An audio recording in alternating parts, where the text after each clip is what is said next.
श्वास चलती है तो मनुष्य जिंदा है, और विश्वास रहती है तो तुम्हारे भीतर का आनंद जिंदा है। विश्वास के बिना कभी भी आनंद नहीं रह सकता, इसलिए जीवन में विश्वास का जरूरत है।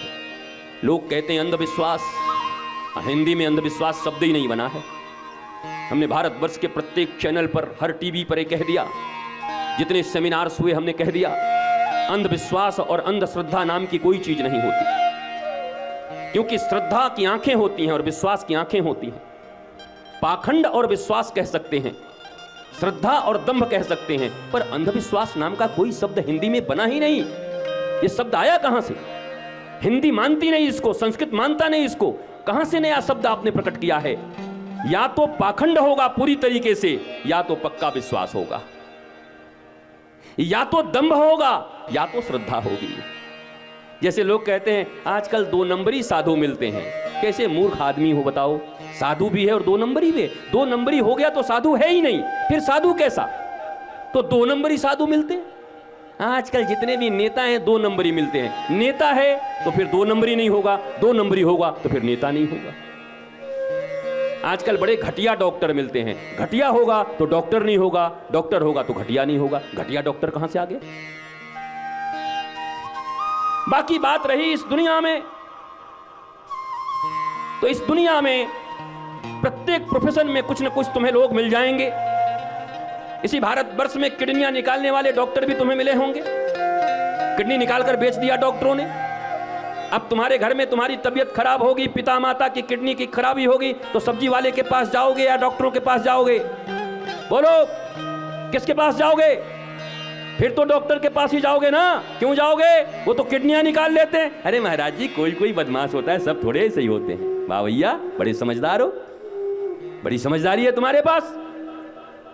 कहीं पुल गिर रहे हैं, कहीं स्कूल गिर रहे हैं, इंजीनियरों के बनाए हुए, लोग मर जा रहे हैं। पर अब फिर तुम्हें अगर पुल और स्कूल बनाना हो, मकान बनाना हो, तो किससे बनवाओगे? सड़क पे चल रहे किसी रिक्शा चलाने वाले से या किसी इंजीनियर से ही बनवाओगे? बोलो, इंजीनियर से बनवाएंगे, वो तो पुल गिरा दिया था। सब थोड़े ऐसे होते महाराज जी, होते हैं कुछ कुछ लोग बेकार होते हैं। अच्छा, टीचर बोला, कुछ टीचर ऐसे होते हैं जो स्टूडेंट का ही शोषण कर लेते हैं। भैया ज्यादा बात क्या कहूं मेरी माताओं, इस भारत देश और दुनिया में सबसे ज्यादा आरटीआई अगर डालोगे और अपने ही घर में अगर असुरक्षित हैं बच्चियां, तो अपने ही रिश्तेदारों से हैं आरटीआई डाल के देख लेना। जिसको कहते हैं अपने ही घर में शोषण हो जाता है, पता नहीं चलता।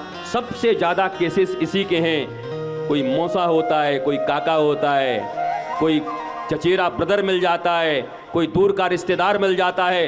अब मैं तुमसे पूछता हूं, क्या ऐसे केसेस आने के बाद भारतवर्ष में लोगों ने अपने भाइयों पर विश्वास करना बंद कर दिया? काकाओं पर विश्वास करना बंद कर दिया?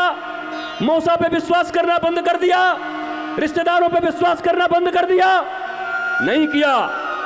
अरे जब हर जगह पर ऐसे लोग मौजूद हैं, उसके बाद भी भारत का विश्वास कायम है, तो त्रेता युग में भी किसी सीता का हरण करने कोई आतंकवादी के रूप में रावण नहीं आया था, साधु के रूप में ही आया था, वेश बदल करके।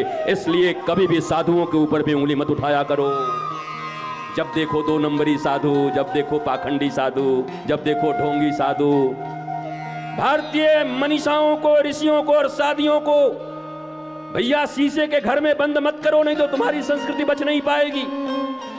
एक पत्थर कोई मारा और चकनाचूर होके गिर गए, यही है तुम्हारी संस्कृति। भगवान राम मर्यादा पुरुषोत्तम है। मर्यादा पुरुषोत्तम, एक पत्नी व्रता, एक पत्नी को छोड़ करके आज तक दूसरी स्त्री को देखा नहीं भगवान राम ने। वही मर्यादा पुरुषोत्तम भगवान गुरु बनाते हैं तो विश्वामित्र को बनाते हैं। और विश्वामित्र कौन है? विश्वामित्र मेनका को देखकर फिसल गए थे। उसी मेनका से पुत्री का जन्म हुआ था। क्या नाम था? बोलो। मेनका और विश्वामित्र की पुत्री का नाम क्या है? शकुंतला। उनके पति का नाम दुष्यंत। शकुंतला और दुष्यंत के बेटे का नाम भरत। उसी भरत से तुम्हारे देश का नाम भारत। अब जरा एक बार राम जी से पूछो कि राम जी आप इतने मर्यादा पुरुषोत्तम हो तो किसी क्लीन सर्टिफिकेट वाले को अपना गुरु बना लेते, विश्वामित्र को क्यों बना लिया? है जवाब तुम्हारे पास? पढ़े लिखे महाराज लोग जो बैठे हो, 1 मिनट में साधुओं के ऊपर उठा करके उंगलियां चलाने लगते हो, पत्थर फेंकने लगते हो, पान के दुकान पे खड़े होकर के 2 रुपए की चाय पी करके उनकी निंदा शुरू कर देते हो। भगवान राम ने पूछा गया भगवान राम से कि भैया कृष्ण अगर ऐसे गुरु बना लेते तो बात समझ में आती, उनका सब काम ही उल्टा पलटा है।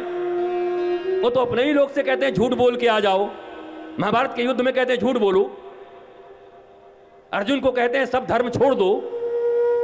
बताओ, सारी दुनिया साधु संत कह रहे हैं धर्म पकड़ लो, और कृष्ण कहते हैं सर्वधर्मान परित्यज्यम मामेकम शरणं व्रज अहं त्वां पापेभ्यो मोक्षयिष्यामि मा शुचः।